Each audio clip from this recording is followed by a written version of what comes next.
Hi everyone, in this match we wanted to show you how careful you have to be when you choose your strategy and how risky it is to choose a rush strategy because it can go really wrong, like you're going to see in this match.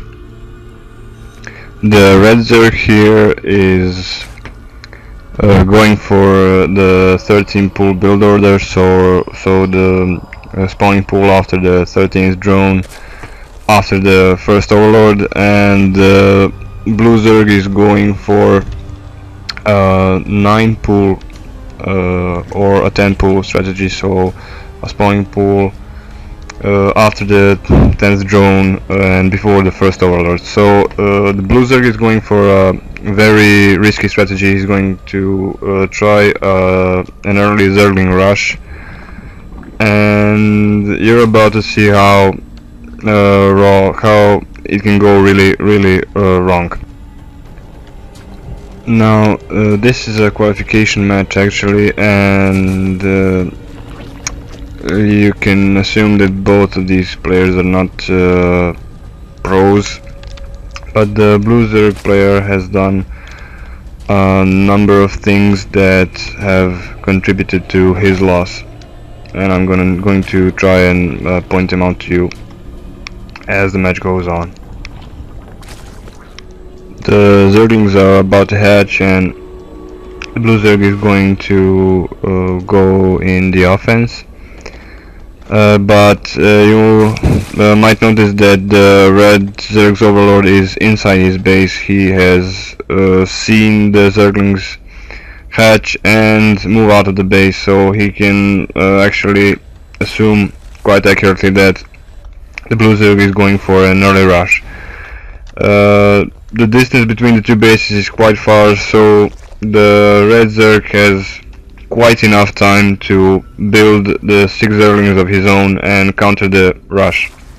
Another mistake that you will notice here is that the blue player has taken control of his Zerglings, and the Zerglings of the red Zerg have her first hit, and the blue Zerg is left with no Zerglings, and the red Zerg has 5 left. After the failed rush, the blue Zerg is quite behind the red Zerg. He's wasted 150 minerals. His build order has also kicked him back a bit, and there are a few things he could have done to make his rush attempt a bit more successful. For starters, he could have built his spawning pool in a bit more concealing place, so somewhere behind the minerals, out of the sight of the red Zerg's overlord.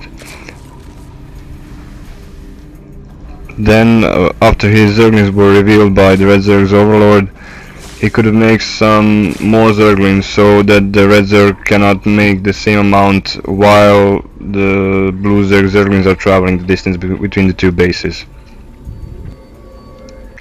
Now, before you choose to go with rush, you need to know that rush strategies are very risky, and if rush fails, you're in a huge pinch, and that is a 90% chance of loss for you.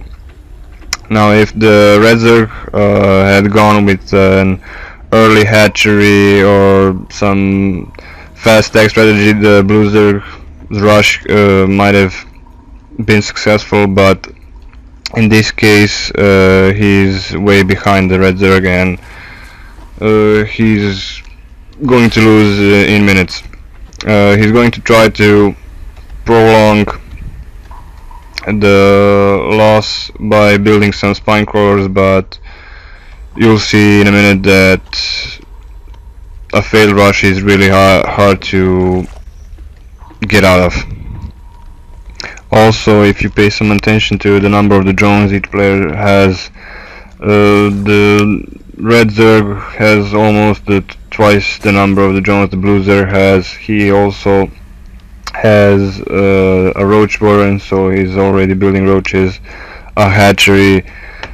So you can see he's significantly and much ahead of the Blue Zerg. And you can actually realize how much fail rush can set you back. The first and the final attack of the Red Zerg is about to begin, and the Blue Zerg has nothing but some Zerglings and spine crawlers, and it won't be enough to resist the Red Zerg's army. So enjoy the show, thanks for watching, and see you next time.